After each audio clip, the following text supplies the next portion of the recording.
Hello, everyone, and welcome to another live session at the ACT Middle East Treasury Summit 2021.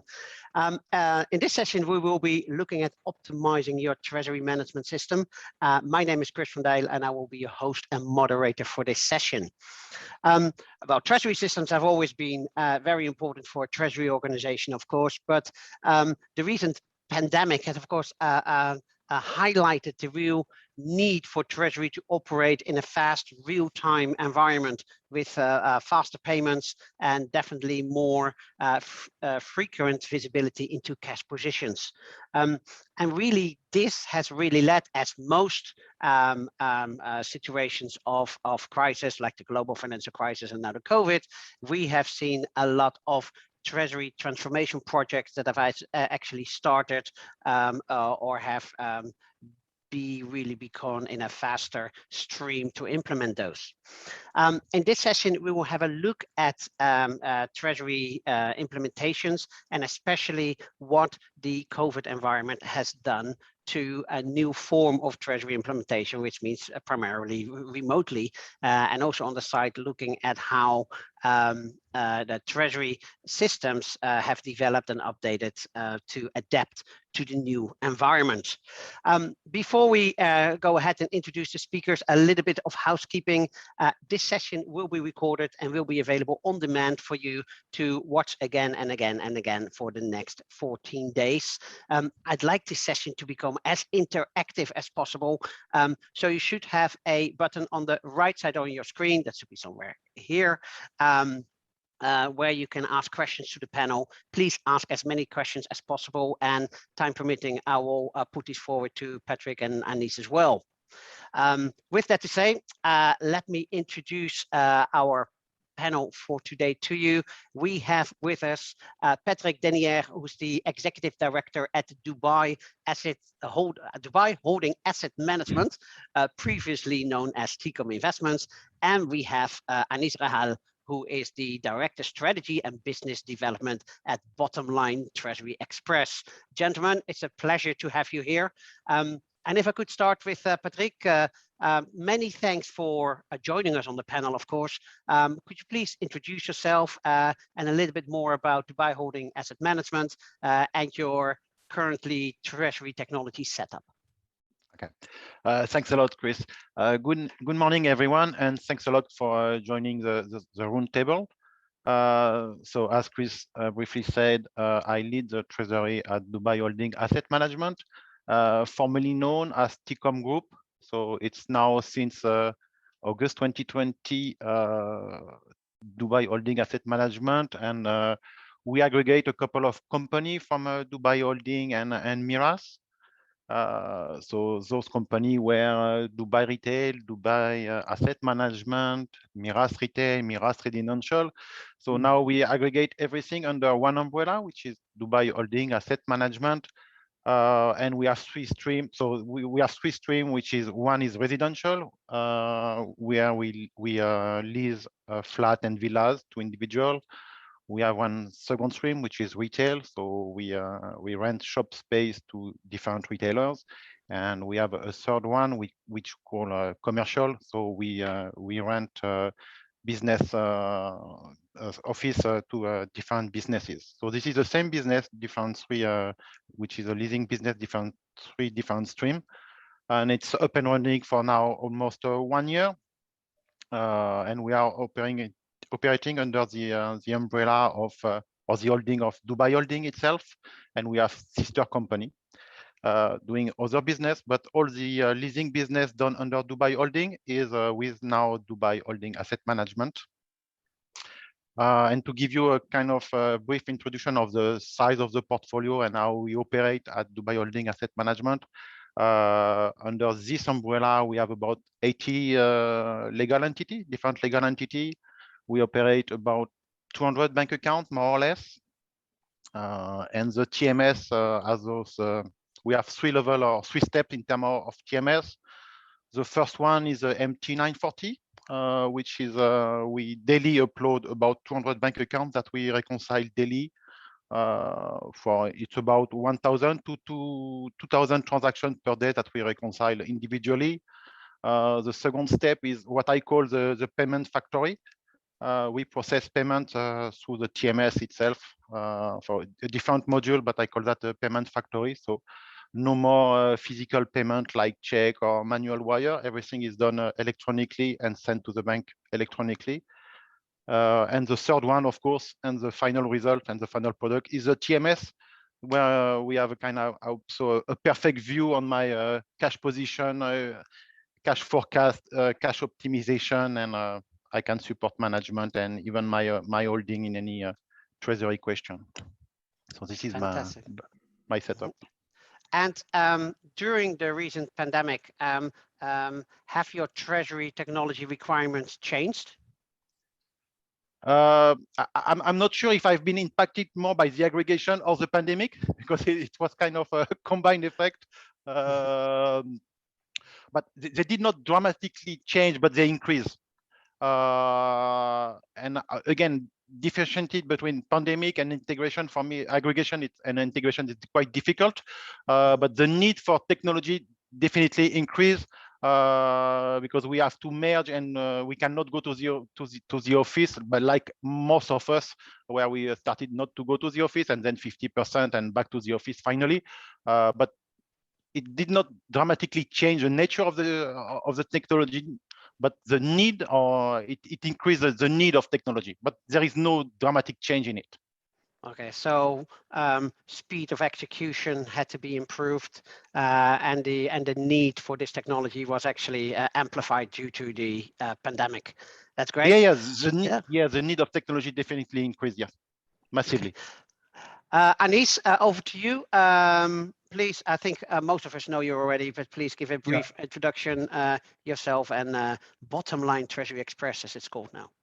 Hi, everyone, and thank you for joining this session. So I know most of you. So I used to be the founder of TreasuryXpress, and since January 2021, TreasuryXpress, as most of you know, were acquired by Bottomline Group. Bottomline Group is a world leader in payments. Their core business is to transform and making complex business payments smart and secure and simple. Bottomline Group is a group of, I would say, 25 offices in the world, 2,000 employees, 600,000 companies are already using Bottomline, and mainly 1,200 banks and financial institutions are using Bottomline in payments. So our core business in Bottomline is payments, and with this acquisition, Bottomline is, of course, adding the treasury management industry to their core business. So we are completing the chain now with Bottomline Group. So TreasuryXpress is a software company specialized in treasury, and Bottomline, they have the service bureau, they have the connectivity, and they have the expertise in payments. Many of you maybe don't recognize Bottomline from a marketing perspective, but you have to know that all the banks, and most of the banks in the world and companies are monitored by a Bottomline engine that it's really making payments, business payments, extremely simple, secure, and smart. Fantastic. Sounds like a very good combination then. Now going back and going back a little bit to what happened over the last year or so with COVID, especially as a vendor, as a technology platform, have you seen any changes in implementation strategies over the past year and a half? Definitely. I would say it's not even changing. It's a revolution what you are witnessing right now on the market. But just before the pandemic, already we were the era of cloud was arriving. We most of the companies, especially in treasury, they started to focus on one single implementation process, which is the cloud. And prior to the pandemic, to be honest with you guys, is that we felt that we had to fight to explain to companies and to make them trust the cloud environment. But with the pandemic has drastically accelerated this. Most of the clients today are requesting a cloud implementation. When we say cloud implementation, we say remote implementation. So, and especially with the confinement, with the confinement, when you do implementation remotely, you have to meet with the client physically to prepare the implementation, to define the specs. But with the pandemic and with the confinement,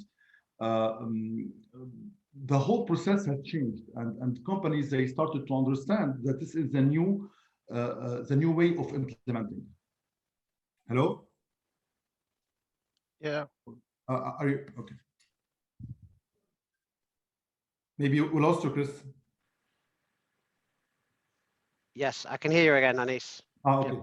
Sorry. Yeah. It's yes. So to answer your question, the pandemic has completely changed the way we implement treasury management system, the way we organize the implementation, and we definitely, I mean, we are still till today. We are sometimes we feel some challenges with the clients to make them trust remote implementation. They are afraid, till today, they are a little bit afraid of remote implementation, but the state of mind is changing. People are now understanding that I will not say it's the only way, but it's gonna be the only way for a couple of years. Good. And I believe on that note as well, a lot of companies in the region are especially one of the reasons why they do not really want to move into the cloud is because the data center will be based outside the Middle East. Has that been resolved now with the Bottomline link? Do they have data centers? Or? Exactly, and I fully understand what they are fearing. That in fact you have three topics that are really, I see on the market, that make clients a little bit afraid from cloud or remote implementation. First of all is the commitment. Client, they think that when you do a remote implementation, the provider is not committed the same level as they are when they do physical meeting, which is not the case at all. It's the same commitment. It's the same level and volume of work from the provider side, also from the client side. And the second thing is the data center, which is, I fully agree with the client. They are afraid of having their data outside the country, and you have, but what is happening today, the pandemic has even, I would say, forced the data center provider to change also the way they're hosting. So now today, most of the, whether it's AWS or Microsoft Azure, they are building a data center locally, for example, for the Gulf countries. We've seen it, I mean, a couple of years ago in Europe, at the beginning, all the cloud storage were in the US, and then they created data center in Dublin. Same thing happened with the Scandinavian countries. Now we have in each country, in Scandinavian countries, a data center for all the provider. And today, I mean, it's really an amazing news for the Gulf countries is that we have now a data center in the Gulf countries. I think it's going to be in Dubai for Microsoft, and I don't know for the AWS. So even this obstacle has been, has been tackled. And by the way, because of the pandemic, because they understood that now most of the clients, they're gonna go after a cloud environment, after a remote implementation. So they need, in order to fulfill this regulation and to help the client to trust the data storage, they are building data center locally in each country. Fantastic. Thanks, Anis, for that. Going back to Patrick, you have, of course, some experience with remote implementations. What was your experience, of course, in that? And were there any specific challenges that you encountered? Yeah, just to say something about the cloud-based. Adam, I'm lucky enough to have the kind of security people that are very open to the cloud. So we moved everything, maybe not everything, but related to a treasury management system. We moved everything to the cloud without too much resistance from IT security. So I think it helps us a lot to move forward. Now, in terms of remote implementation, first we did not have the choice. So because we have to do it in 2020, but it will be a bit marketing what I will say. But to me, it was not really a challenge. It was more an opportunity. So I need to defend that because it's too much marketing, I know. But you know, I remember those implementations that we do, I would say locally or on site, where we have to arrange those meetings with the vendor plus our IT plus our business plus whatever the business, including treasury. We have to meet, we have to align calendar, we have to find the right time, the right spot, and the vendor usually has to travel. So it was for me as a client, I have to pay for it. Mm-hmm. I have to pay the travel expense of my vendor. So these kind of things, first, it decreases the cost for me of any project. It also increased the speed because now organizing a meeting through Zoom, Team, whatever, it's an habit for the last 12 months or 18 months now. So setting up a meeting, it's a question of 1 day or 2. Before it was 1 week or 2 weeks. So now, let's say it improves the speed of the meeting. It increased also the quality of the meeting. Because before we were used of people meet and they did not see each other for a long time. So there is a lot of time spent in this chit chat discussion. All of this now disappear. We go straight to the point and people come to the meeting usually much more prepared. Technically, I would say that thanks to the pandemic and this kind of online meeting, people are more prepared to meeting, they are more accurate. I think it's only positive from a client side. I cannot say on the vendor side, but as a client, I'm a big fan of online implementation, and to me it was only positive. But now I don't know maybe for the vendor it's more difficult. But I think as soon as we have a clear scope of what has to be done and people knows now better how to prepare themselves. And one more point maybe is if you need something specific and you don't have the skill in the meeting, it's just one click away to call the guy and to have it in the Zoom or in the team meeting. So any knowledge or any skill or any information now is just one click away. Compared before, where if the guy is not in the meeting, but okay, we have to organize another meeting or send an email or another discussion, and now everything is almost on spot. So the efficiency increased dramatically to me. Nothing but good news then. Well, you asked about the views of the vendor, so let's go to Anis on this. From a vendor point of view, I'm sure there's very benefits as well, definitely from a cost perspective, because the cost of implementation goes down. But also you can probably do several implementation at one stage because your implementation guys don't have to be on one site for 1 month. They could actually do several implementations at the same time.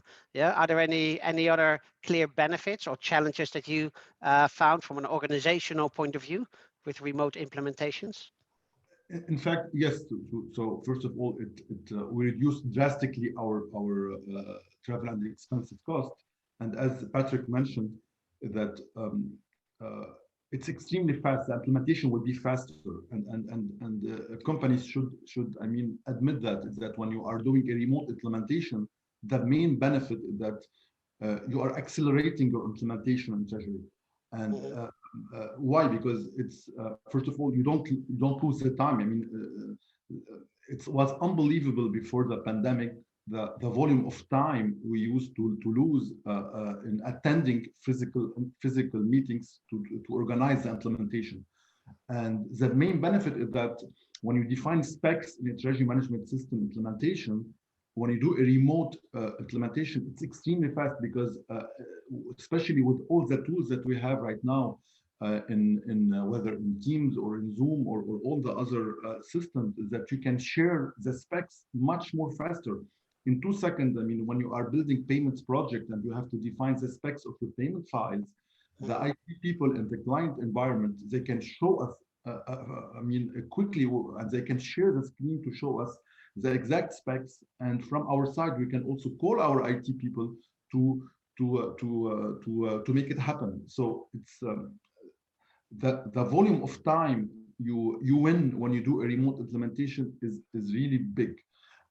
Secondly, it's also the multiple projects that you can handle at the same time from our side. I mean, our implementation people, they can handle a multiple project at the same time without having the obligation to lose time by traveling and attending a physical meeting with the clients and defining the specs. The most important thing in Treasury is defining the specs, and this step, in fact, has completely changed since the pandemic. I mean, if you don't define well your specs, your implementation, the implementation of the treasury management system will be a disaster. So when you define them in a good way and you have a clear picture of what the client want and you can implement quickly and fast. So the main benefit coming from this is that we are now reducing drastically the time of implementing a system and go live much quickly than before. Are you going to put you a little bit on the block here on this? Can you say how much time saving it will be with implementation? Like you implement your full system, what would usually be pre-COVID the implementation time, and now at online, what the new timeline will be? How much are we saving by going by online implementation? If we are taking an example of a full TMS, which means covering visibility, covering bank reconciliation, and covering the most important topic right now, which is the payment module.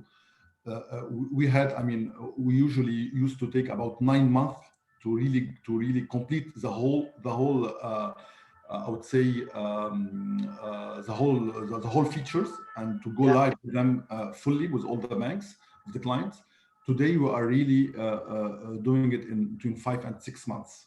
So we have literally won about 4 months the COVID, and this is extremely a good I would say opportunity for the companies, because I mean, treasurers usually they battle to get their budget to implement the treasury management system, and it's very annoying to the treasurer when he is paying on a monthly basis and he is not live yet. So now for the treasurer, it's I mean, he can show quickly that, okay, I am paying, but I am going live in 4 or 5 months instead of 9 months or 10 months before. Very good. Thank you. Also, for the audience, we would appreciate questions. So if you have a question popping up in your mind, please do write it in the Ask a Question tab on the right side of your screen, and I will post them to Patrick and Anis. Now we're talking a lot about remote implementation, but can really everything be done remotely? Patrick, are there some parts of the implementation that you would still, as a treasurer, prefer to have done on site? I would say it's really a matter of preference. But for the scoping, I prefer to have the vendor on site, but not only the vendor. Because I think this is the only step really where we need to physically meet all business party plus the vendor, not only to put a name to match a name and a face, but it's also, let's say, if I have to do the scoping of TreasuryXpress, I will explain the treasury in a way that is not precise enough from an IT perspective, because I know, for example, I have 2 ERP, and across my ERP, I have 9 different instances, but I have also Salesforce. So of course, I have a good understanding, but if I try to put that on a paper, I will put it as much as I can, as precise as I can, or accurate.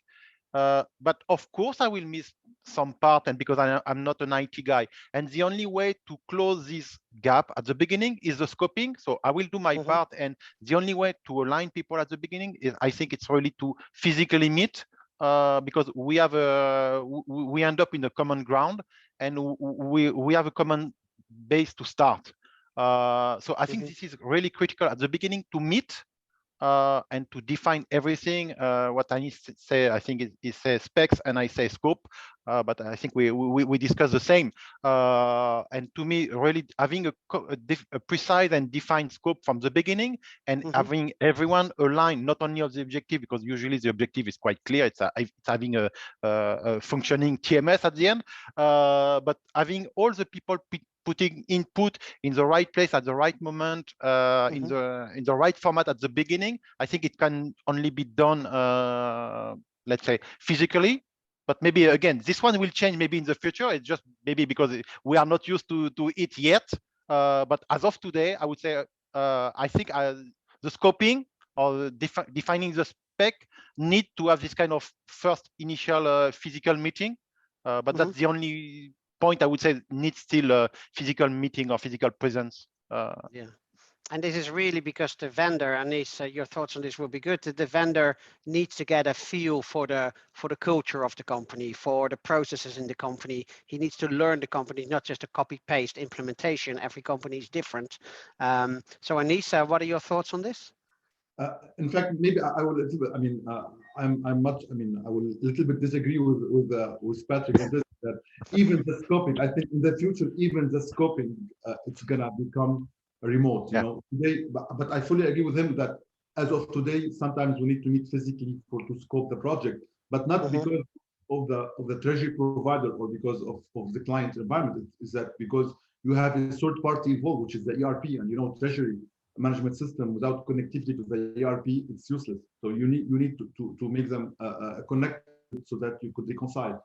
And as of today, you have many companies with ERPs that are hosted to the cloud. And so I think for me personally, the coming revolution is that when we're gonna also make the ERP and the accounting system cloud-based, not local based, and then and especially if these ERPs they have API features, then the whole scoping, implementation, going live, everything is gonna happen remotely, and this is positive. It's not negative.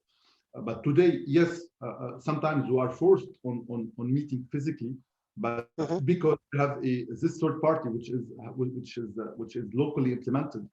You know, today you can bring all the system in the companies to be cloud-based and to be remote-based. But if you have the core, which is the heart of the company, which is the ERP, is locally, it's forcing us to do some physical meetings. Correct. Thank you for that, Anis. We're almost at the end of this session already. Time flies. Patrick, do you have any final tips and tricks for any listening treasurers that are about to start or having maybe a little bit of reservations about a remote cloud implementation? I do not have any reservation. Anyway, I think this is the way forward. So there is no choice at the end of the day. Even people have reservation, just ignore it because there is no choice. So as simple as that. This is the way we all go. Now the only maybe it's a matter of preference, and it's not really a reservation of preference. But I do like to go to the office.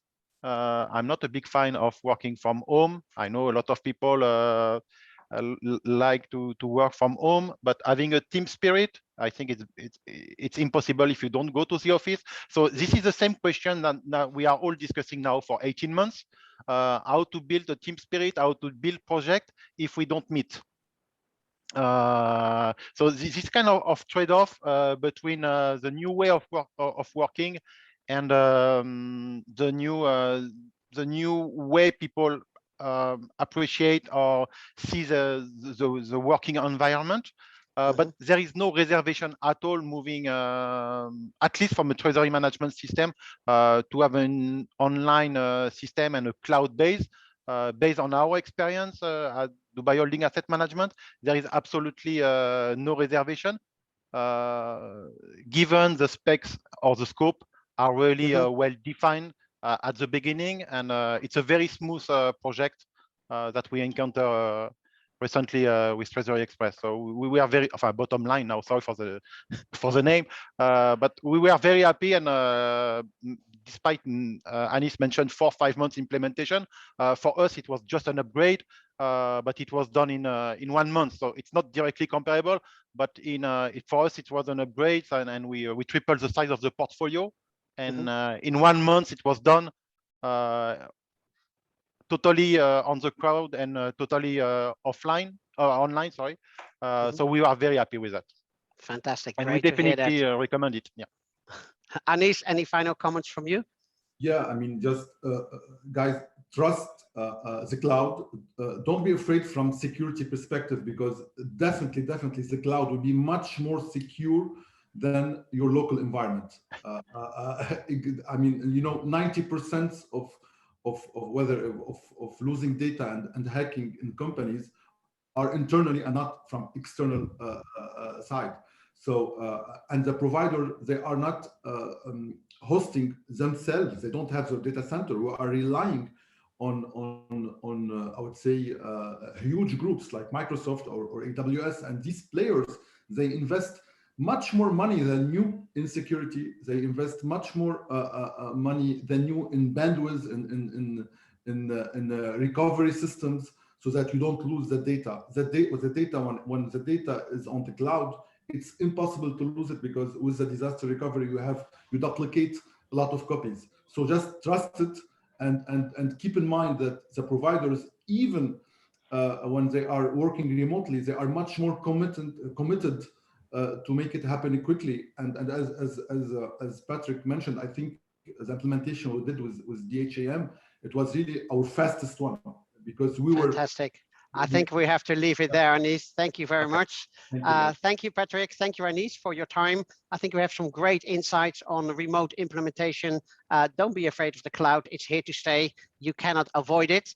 Of course, for the audience, please stay connected with the ACT on Twitter. With the ACT update, I use the @ACT Middle East to post your comments. Also, please visit the virtual exhibition. Bottomline TreasuryXpress is there as well to give you more information if you want to. You will also see on your screen a speaker survey. We would very much appreciate if you could fill it out and review how we did today. That's all for us. Remember, this session is recorded. You can watch it on and on for the next 14 days. But that's it for us. Wishing you a good day in this second day of the ACT Middle East Treasury Summit. Once again, thank you, Patrick. Thank you, Anis. And to the audience, thank you and goodbye. Thank you.